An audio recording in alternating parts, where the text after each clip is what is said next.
Hi everybody, welcome to episode 7 of Plant Liker. I'm Steve Rogenbuck. Well, I'm not in the best mood today, but I'm in a good enough mood that I can record a podcast, and then maybe it will even fire me up more in the process because I'm trying to help you feel good by listening to this. Nice. That's what I call a reciprocal boost, aka a symbiotic boosting system, a SBS. Symbiotic co-boosting ping pong is another term for that. You can learn more about boosting terminology in my 2011 video called Going Viral Spiritually, The Mechanics of the Upward Spiral. I'm not going to hit you with too much introductory information in this episode. I've got one sort of cluster of questions I'm going to answer and talk about. And then I've got a book that I'm excited to read you some pieces of and talk about. And then maybe just one or two other little short things at the end. So the question that I was going to speak to is people asking me how I made Boost House happen, how it works, what it is, especially how I managed to finance the project. This person says, because I think an arts residency / co-op house is a really cool idea, and I'm thinking about starting some kind of similar project here in Berlin with writers / artists living together, collaborating, organizing readings together, etc. I'm already working on a literary magazine with some friends, and we do readings and stuff, but I would love to make something bigger out of it. So, big old cluster of questions about this. In case you don't know anything about Boost House, I will start from the beginning a little bit. So Boost House is where I live currently. It's a house, but it's also a press, a small poetry publishing press, a small press. So we have published somewhere like 5 books. I don't know exactly the count, but something like that, mostly poetry. And they're very good books. They're very exciting books. In fact, the book that I'm going to talk about later in this episode is a Boost House book that I feel has been overlooked and needs more attention, deserves more love. So I'm going to tell you all about it and read you some to get you pumped about that. But so the idea was, I was in my MFA program for poetry. It's a graduate degree for poetry, and people have very intense opinions about MFA programs for poetry, and there's all these think pieces and articles about whether they're good or bad or they're ruining poetry or whatever. I was in one because of the practical issue that I thought that I wanted to have a poetry career, and people say that you can't really make money being just a poet, so they're like, well, you got to teach poetry, so you need a degree, you need the MFA or a PhD, and so I was like, okay, I'll take the MFA, and so I was in an MFA program. It mostly was not good, I mostly did not like it, and I dropped out halfway through. That doesn't mean that I am totally opposed to all MFAs. I do think they could be, can be, and are a good experience for some people. I did write a long essay, sort of blog post once about why I dropped out of my MFA. I think it's currently down right now because my domain name livemylife.com is down, but if you email me or anything, I can get that text for you, and I can send you to make sure that you can read all my reflections about my poetry MFA. But anyway, getting off on this tangent, I was in that poetry MFA 2010, 2011, and I dropped out in the fall of 2011, and I decided what I was going to do was just pursue my poetry art making full-time, because that's what I really wanted to do, and also I had just gotten out of a breakup, so I felt like I was making my own decisions at that point. Once again, I was like, I can decide to do this with my life because it doesn't affect anybody else. It's just me, I'm just me, and so I can go live on people's couches or whatever. I can, live at my parents' house, whatever, if they let me. And so I was thinking of just living at my dad's house, but then I was like, no, I'll get too lonely. It's in the middle of nowhere. And so I decided to go couch surfing for all of 2012. Or I started out 2012 with the idea that I would go for quite a while. And so I had already been building a little bit of community around my poetry on the internet. And so I was like, who would let me come stay with them? And so I stayed with various people all around the U.S. I found cheap bus tickets, and I went around the U.S., and I sold some t-shirts with the name of my blog on them, and then a couple months into it, I put out a book, and I self-published this and sold this book to make a little bit more money, but my expenses were pretty low because I was staying with people for free. But anyway, that year of couch surfing, 2012, I stayed lots of different places, right? I stayed with some people in their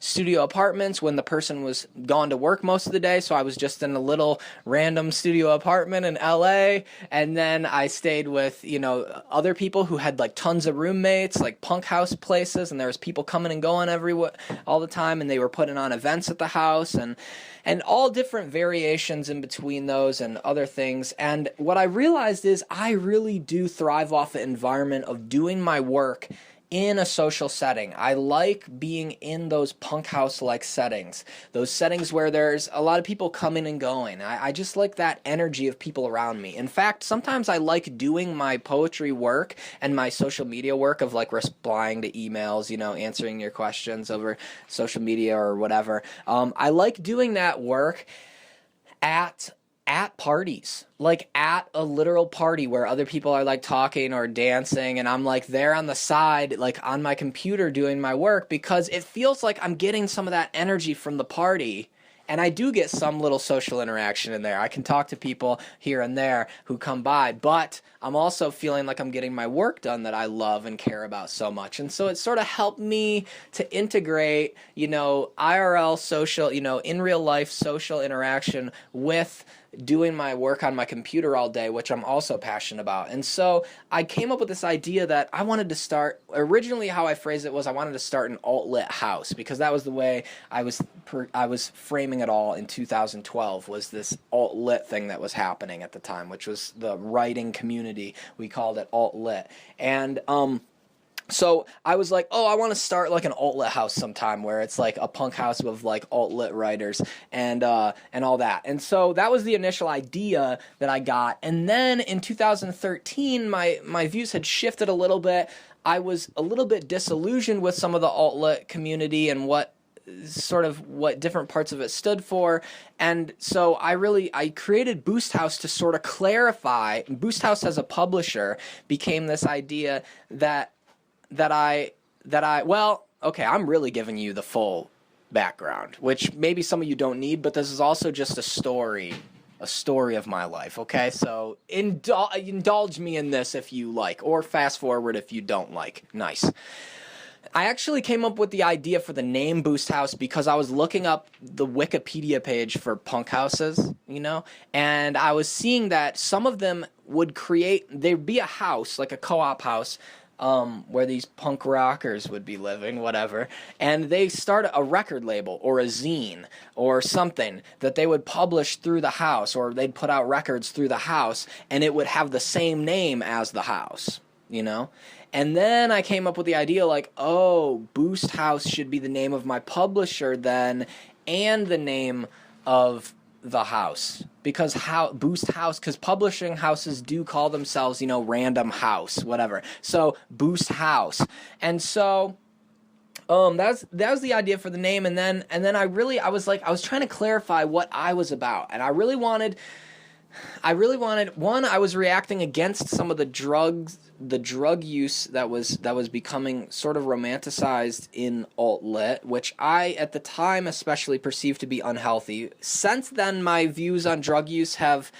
evolved a little bit. I'm less judgmental of other people's drug use. I totally realize that drug use can be very positive for some people, but that was something I wanted to create more of a all ages friendly space where if I went to readings, it wasn't going to be like everyone has a beer, you know what I'm saying? And so that was something with Boost House, and something we've done is that events that we put on at the house, we keep them alcohol-free spaces, drug-free spaces, and also meat-free spaces, which was another thing. I wanted to clarify political values and social values in Boost House. I didn't just want, like, alt-lit is such a broad term that basically it involved everybody coming at it from so many different angles, and it was inevitable that the idea of alt-lit would come up with, there would break off into factions. Like, of course, there would be different groups. There would be, like, people, because everybody in alt-lit, it's such a huge thing. I was disgusted by other people in alt-lit. I'm sure other people in alt-lit were disgusted by me or whatever. And so everybody sort of carved out their own sub-area of it. And Boost House was my attempt to do that. And so I tried to post various things through Boost House social media about different political issues that I believed in. And especially back in 2013, veganism and food justice related stuff were the issues that I was most familiar with at that time. And so veganism was something that was more upfront than other political issues at the beginning of Boost House too. And since then we've brought in other concerns more, like trying to publish marginalized voices, try to amplify queer voices and writers of color and different perspectives. But veganism was central from the beginning, and so Boost House has been a all-vegan house. You don't necessarily have to be a vegan, quote-unquote, somebody who's committed to 100% eating vegan to live at the house, but generally we keep a vegan kitchen, you know.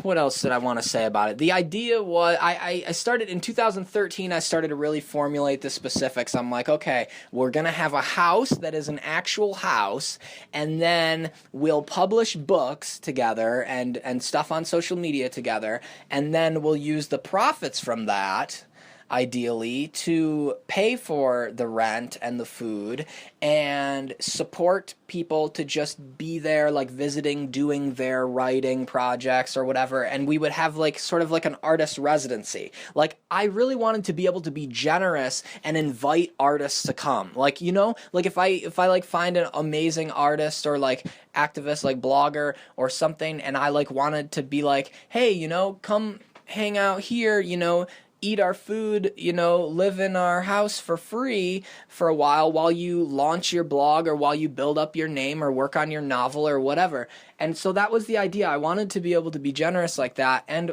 we sort of did a little bit, but like the thing that happened, okay, so to get some money up front, we did a Kickstarter campaign. So we did a Kickstarter campaign in late 2013, set the goal for 10,000, sort of, we thought that would be exciting, and we actually got 17,000 in the total donations, but of course Kickstarter takes like 1,500 of that, 10%-ish, and then we, a lot of how we raised that money was through the, you know, all the rewards for the fundraiser was, you know, books, and so most people were donating $25 and they were getting this book, or donating 30 and getting these 2 books, or whatever it was. And so anyway, so that $10,000 or 15 that we actually got was a good cushion to start at the beginning. And we did invite some artists. We had a vegan blogger from the UK, Joseph Bass Kendrick, come, and then we had Cassandra Gillig, a great poet archivist, come. We had Stephen Michael McDowell come for a while. We had nobody else in 2014. We had other people visit for shorter periods, I think, but we sort of realized, I mean, I've learned a lot through this project, and one of the things that I've learned is that I am not a good manager of people. Like telling people, okay, do this task for me, and I'm going to follow up with you. Or like, you know, delegating tasks, working out interpersonal conflict between people if that comes up, or like basically just telling people what to do. I'm not really that comfortable in that role. I get awkward in one-on-one social interactions a lot of times, especially like asking people to do things and stuff. And so, you know, we had certain people come and live with us, but I feel like it didn't really work that well because there was an idea that they would help us with our social media or something, but I didn't really tell them what to do with the social media because I didn't want to be like a boss type thing. And so they sort of really didn't do anything that much, or it didn't really pan out in a way that really was mutually beneficial, boosting like system. It wasn't that SBS, that symbiotic boosting ping pong. So anyway, it was, it could have been worse. I feel like we've cultivated a good space at Boost House. Kate Hall, a artist and photographer, poet from Ohio, came and stayed with us in January, and Kate wrote this really nice article afterwards and said that Boost House felt like a safe space and like had the nicest stuff to say about all the roommates here and stuff. And so I feel like we've done some positive things with Boost House. I love the books that we've made. We've made some really good books, but I also feel like there's been a lot of failings because we're not that good at running it like an actual business, and I'm not a good manager of people, and so there's lots of situations where it's like we don't meet deadlines. One thing is that we've published great books, but I feel like they don't have a very big audience, honestly, and that's something that I've felt bad about. Like, we published Joshua Jennifer Espinosa's first book, and it's such an amazing book. It deserves a huge audience, and I think we gave her some additional exposure that she didn't have for sure, but there's a part of me that's questioning, like, would she have done better with a different publisher? Would a different publisher have gotten her more books out? Because we have not sold through Amazon yet, because we were like, fuck Amazon, down with Amazon, but it kind of like that also actually probably lost sales for a lot of the authors that we've published. And we don't have that big of a social media following. It's like I have a decent amount of social media following.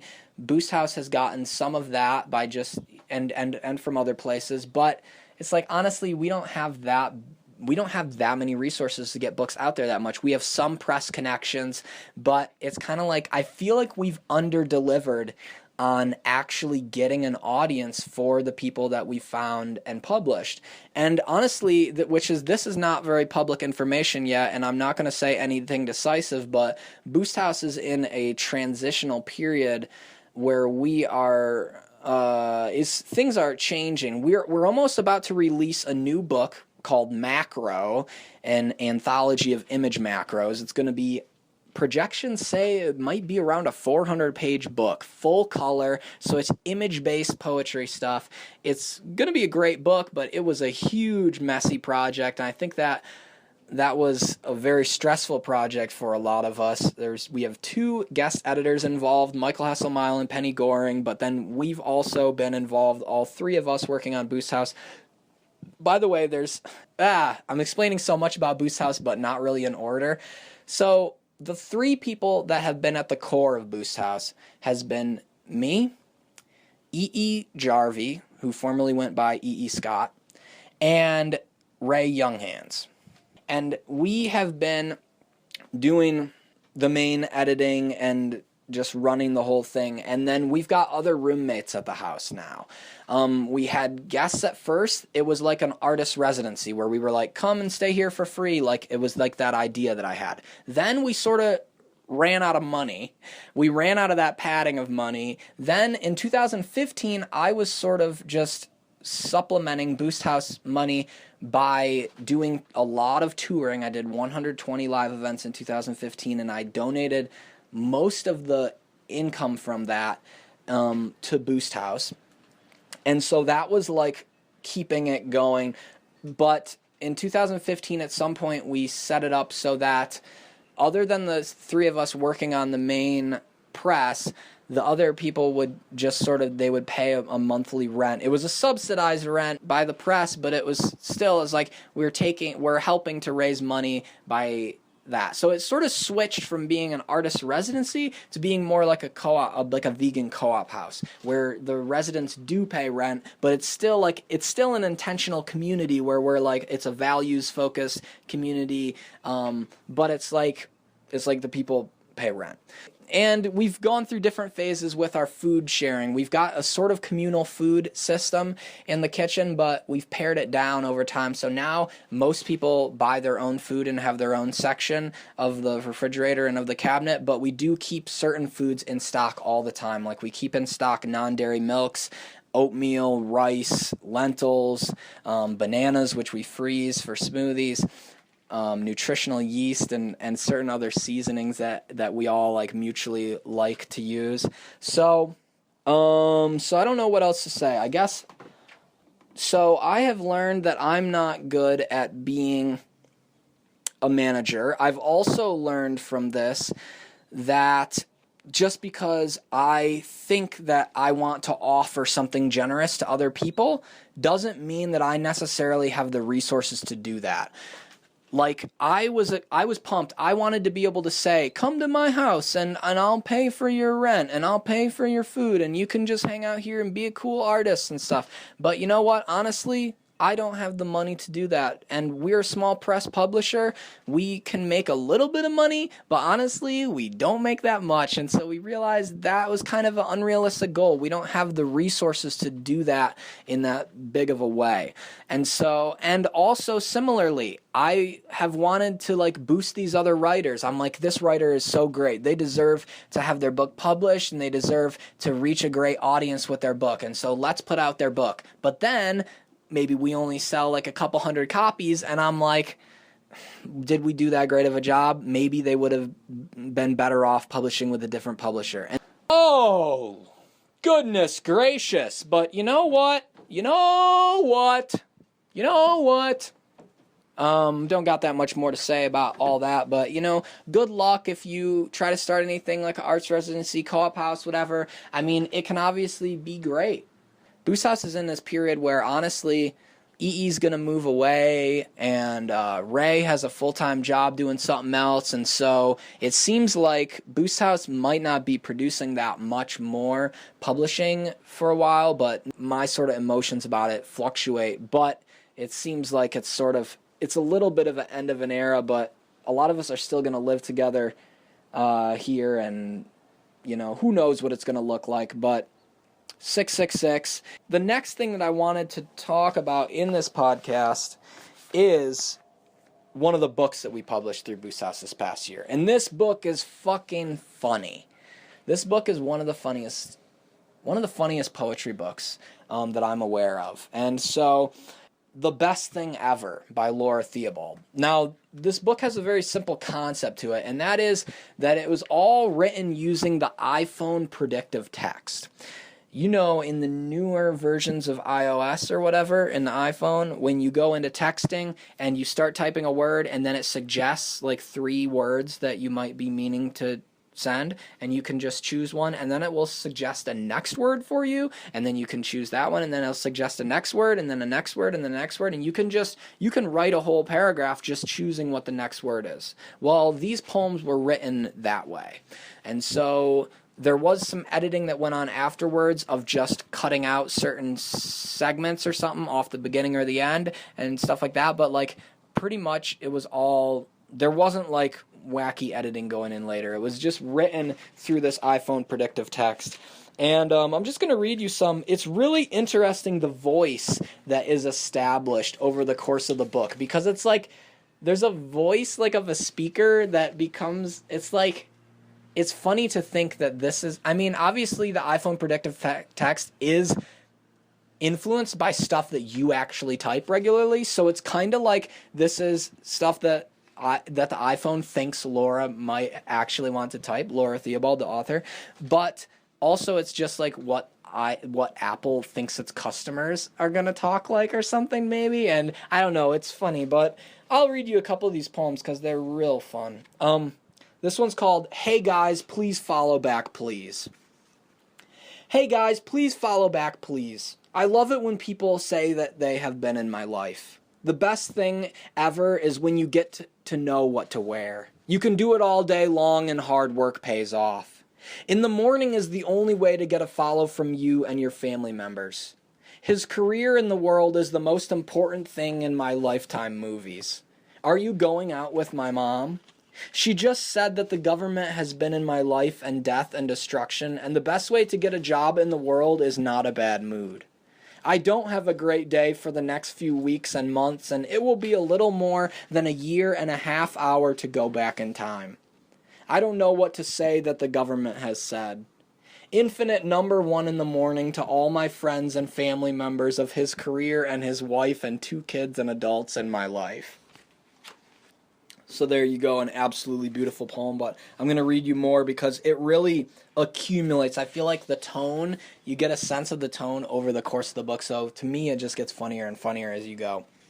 Here, this one's called, I Just Got Home from Work and It Was Just a Little Too Hard for Me. Just because you have a great day for the rest of your life doesn't stop me from this one day I don't have a lot to do. The fact that I don't have a lot to say isn't a bad thing. I just got home from work, and it was just a little too hard for me. I love it when people say they will be in my room for improvement. You can be found on my iPhone.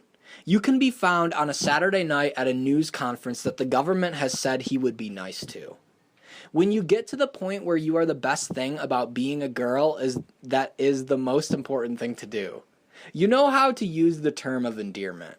You are a little bit of a sudden urge to go to sleep, and I love it. You want to go home now, and I don't think I can see the point. The best thing about being the best thing ever is when I get home and watch movies with the other hand. I love you so much better now that I'm not sure how to do it for the first time. I'm going to skip to a later point in the book and read this poem called, To Get a Follow Back on My iPhone is the Only Thing I Don't Have. I'm so happy to see you soon. I'm at work and I'm still waiting for the rest of my life. I'm not sure if you want me too much for me, and I don't know how much I love the fact that you have no clue how to make a difference. That is not a bad thing. At the end of the day, I will never understand why people don't like you. The best thing about being a girl that is not the best is yet to come out of my life and death of me.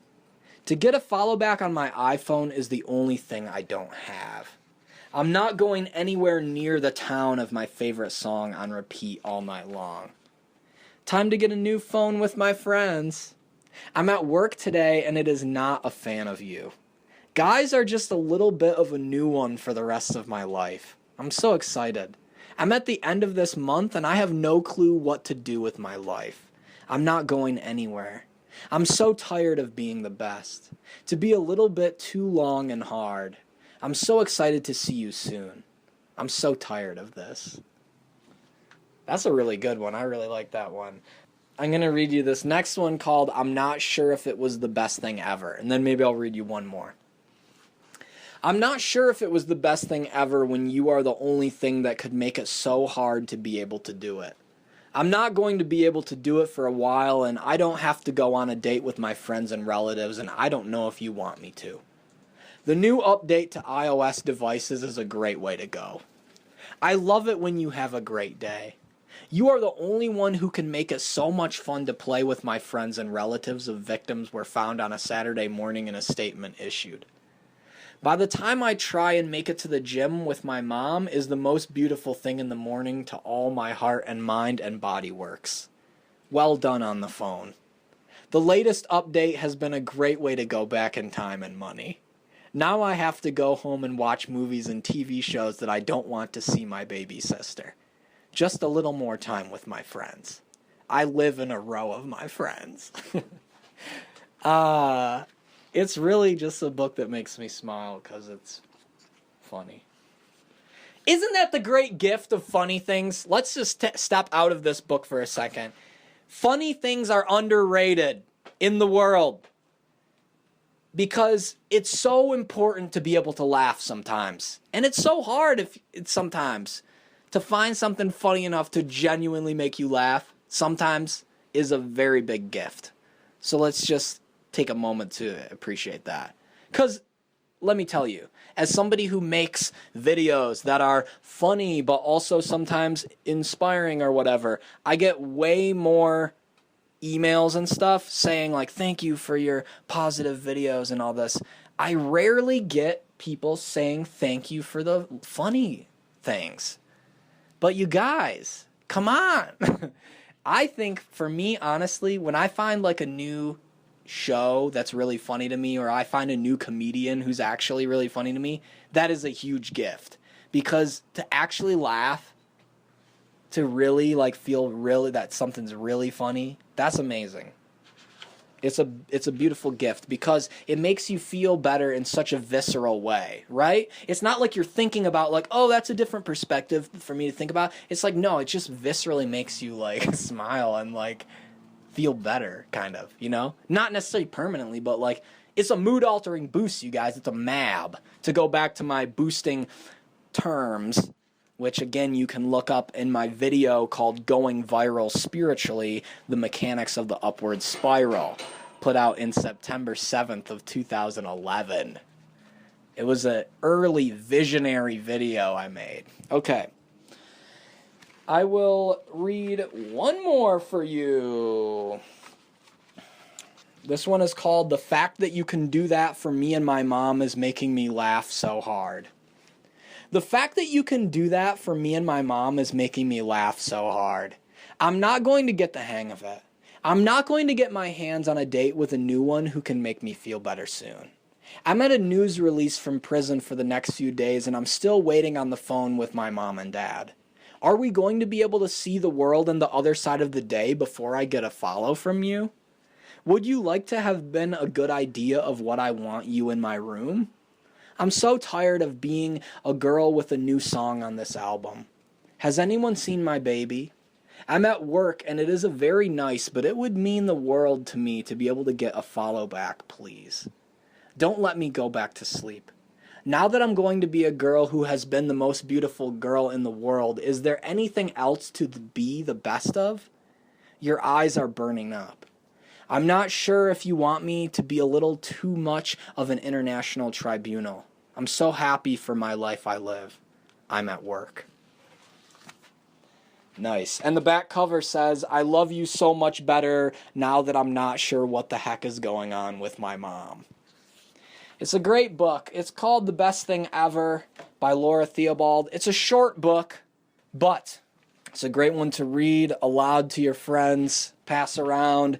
I believe the price is $10 that we're selling it as on boosthouse.com, boost-house.com. Boost, then a dash, little hyphen, house.com, and you can get that. And I recommend it, and it's like, it's one of those books that we put out. I'm so pumped about it. I think it's an awesome book, but it's like, a lot of people just don't know about it, and I'm like, God, you guys, it's great.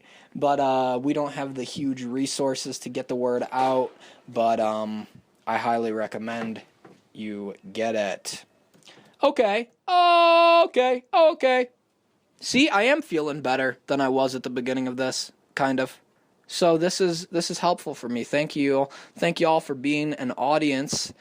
You know, I lost my list of podcast topics. I had a list of stuff that I was thinking of addressing, questions that people had asked me. I went back through some Facebook threads and emails to try to find old ones, but basically, if you have more questions or things you'd like to hear me talk about on this podcast, you can email me, steverogenbuck@gmail.com, or you can, tweet at me, at steverogenbuck, or whatever, Instagram, whatever, at Steve Rogenbuck on there too. I will say just one more thing. I'm trying to figure out what I'm doing with my life after June. I'm doing a thing in London in September. I would love to do other stuff in Europe, maybe on the same trip. I have various places around the U.S. that have said that they could pay me to come do a reading in the fall, so I will definitely be doing some more touring in the fall. But if you have the ability to book me for some money, please let me know if you would love to do that, because I am looking for more places to go, and I can do some DIY shows where the host just takes donations and stuff, and I raise some money through donations. Like, I can do some shows like that along the way, but it helps to get some shows first that are going to be paying a little bit more, so that I can at least know that my transportation to that part of the country is covered, and that, like, it'll be hopeful for me to make money on the trip as a whole. And so if you have the ability to book me for some money and you would like to do that, please get in contact with me. Okay. Eat more whole plant foods if you can, and hail Satan if you want to. No pressure.